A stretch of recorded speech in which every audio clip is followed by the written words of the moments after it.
కూర్చోట్లే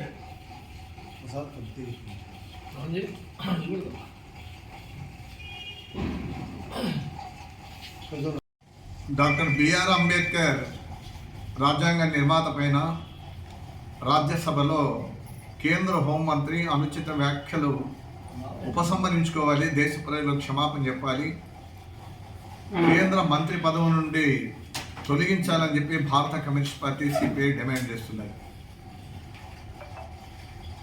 భారత ఇవాళ కులం పేరుతో మతం పేరుతో రాజకీయాలు నడుపుతూ ఉన్నారు, మత హింసకు పూనుకుంటూ ఉన్నారు, మత విభజనకు పూనుకుంటూ ఉన్నారు. అందుకనే భారత రాజ్యాంగంలో లౌకికవాదం, సామ్యవాదం అనేటువంటి పదాలను తొలగించాలని చెప్పి ఒక దుర్మార్గమైనటువంటి కుట్ర జరుగుతూ ఉంది.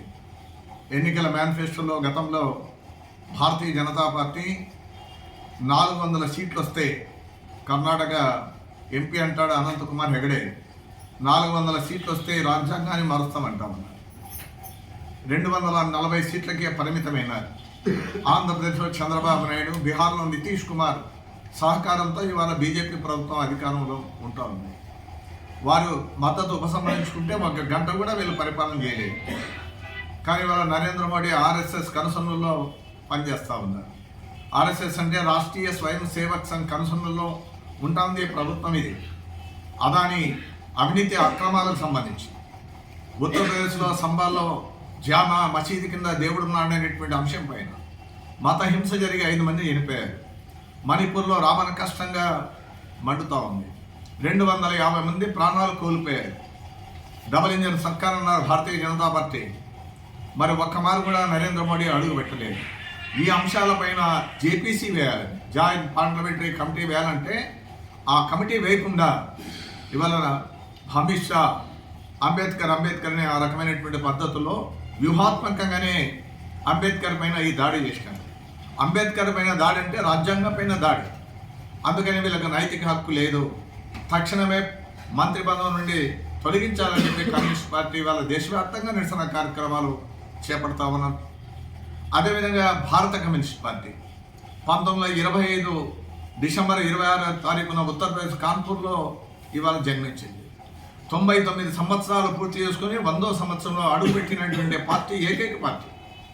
భారతదేశానికి స్వాతంత్రం కావాలని చెప్పి తెల్లవారిని తరిమి కొట్టాలని, ఆంగ్లేయులను తరిమి కొట్టాలని చెప్పి భారత communist party, CPI, Congress party, Muslim League ఈ 3 పార్టీలు మాత్రమే స్వాతంత్ర సంగ్రామంలో పిలుపునివ్వడం జరిగింది.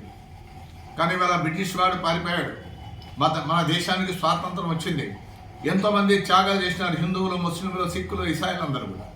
కానీ ఒక్కరోజు కూడా జైలుకు పోనటువంటి వారు, ఒక్క దెబ్బ కూడా లాఠీ దెబ్బ తినని వారు ఇవాళ 10 ఏళ్ళుగా రాజకీయాలు ఇవాళ భారతదేశంలో ప్రధానమంత్రిగా ఉంటా ఉన్న నరేంద్ర మోడీ పరిపాలన చేస్తూ ఉన్నారు. 11వ సంవత్సరం కూడా అడుగు పెడతా ఉన్నారు. అందుకని ఇవాళ జైలుకు పోనటువంటి వారు, సావర్కర్ కూడా అన్నవాని జైలు పోయినాడు.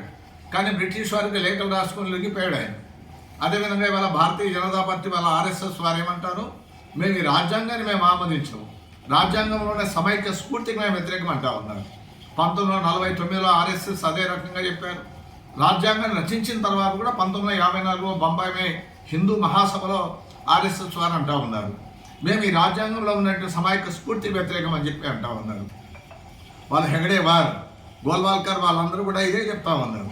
అందుకే 2 కళ్ళ సిద్ధాంతం భారతీయ జనతా పార్టీ అవలంబిస్తున్నటువంటి విధానాన్ని జాగ్రత్తగా గమనించాల్సిన అవసరం ఉంది. ఇవాళ ప్రధానంగా అంబేద్కర్ జయంతి వర్ధంతులు చెప్తారు, జాతిపిత మహాత్మా గాంధీ అద్దాలు కూడా పెట్టుకుంటారు, స్వచ్ఛ భారత్ అంటారు.